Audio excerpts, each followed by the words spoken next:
গাজা উপত্যকায় দ্বিতীয় ধাপের যুদ্ধবিরতির মধ্যেও ট্রাম্পের ২০ দফা শান্তি চুক্তির শর্ত ভঙ্গ করছে ইসরায়েল। অন্যদিকে ইরান যুক্তরাষ্ট্র উত্তেজনাও তুঙ্গে। ঠিক এমন সময় নিজেদের অস্ত্রভান্ডার বাড়াতে মরিয়া তেল আবিব, সর্বাত্মক সহযোগিতা করছে ওয়াশিংটনও। এমনকি সৌদি আরবের কাছেও অস্ত্র বিক্রি বাড়াচ্ছে দেশটি। ইসরায়েলের কাছে ৬৬৭ কোটি মার্কিন ডলার মূল্যের অস্ত্র বিক্রির অনুমোদন দিয়েছে যুক্তরাষ্ট্র। বিষয়টি নিশ্চিত করেছে খোদ মার্কিন পররাষ্ট্র দপ্তর। এর মধ্যে রয়েছে ৩৮০ কোটি মার্কিন ডলারের ৩০টি আক্রমণাত্মক অ্যাপাচি হেলিকপ্টার।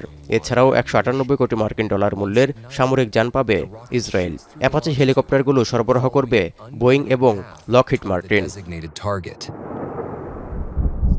গাজা গণহত্যা চালাতেও একই ধরনের হেলিকপ্টার ব্যবহার করেছে নেতানিয়াহু বাহিনী। ২০২৩ সালের অক্টোবর থেকে ইসরায়েলি আগ্রাসনে অবরুদ্ধ ভূখণ্ডটিতে প্রাণহানি ছাড়িয়েছে ৭১,৬০০। এর মধ্যে ২০২৫ সালের ১০ অক্টোবর থেকে চলমান যুদ্ধবিরতির মধ্যেই প্রায় ৫০০ ফিলিস্তিনি হত্যার শিকার। অধিকৃত পশ্চিম তীরের ফিলিস্তিনিদের উপরও গুলি চালানোর জন্য ব্যাপকভাবে অ্যাপাচি হেলিকপ্টার ব্যবহার করছে ইসরায়েল।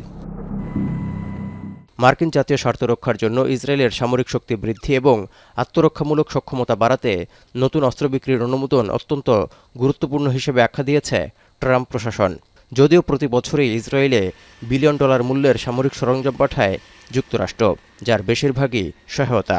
ফলে মধ্যপ্রাচ্য উত্তেজনা কমাতে ইসরায়েলে মার্কিন অস্ত্র সরবরাহ বন্ধের আহ্বান জানিয়ে আসছে বিভিন্ন মানবাধিকার সংগঠন ও জাতিসংঘ। এদিকে একই দিন সৌদি আরবের কাছেও ৯০০ কোটি ডলারের ৭৩০টি প্যাট্রিয়ট ক্ষেপণাস্ত্র এবং সংশ্লিষ্ট সরঞ্জাম বিক্রির অনুমোদন দিয়েছে যুক্তরাষ্ট্র, যা সৌদি আরব, যুক্তরাষ্ট্র এবং স্থানীয় মিত্রদের স্থলবাহিনীকে রক্ষায় বড় ভূমিকা রাখবে বলেও জানিয়েছে মার্কিন পররাষ্ট্র দপ্তর।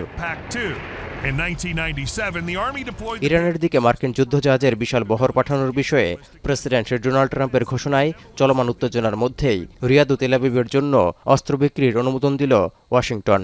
যদিও ইরানের বিরুদ্ধে কোনো সামরিক পদক্ষেপ বা কোনো পক্ষের আক্রমণের জন্য নিজেদের আকাশসীমা বা ভূখণ্ড ব্যবহার করতে দেয়া হবে না বলে প্রতিশ্রুতি দিয়ে রেখেছেন সৌদি আরবের ক্রাউন প্রিন্স মোহাম্মদ বিন সালমান। তৌহিদুর রহমান, এখন বিশ্ব।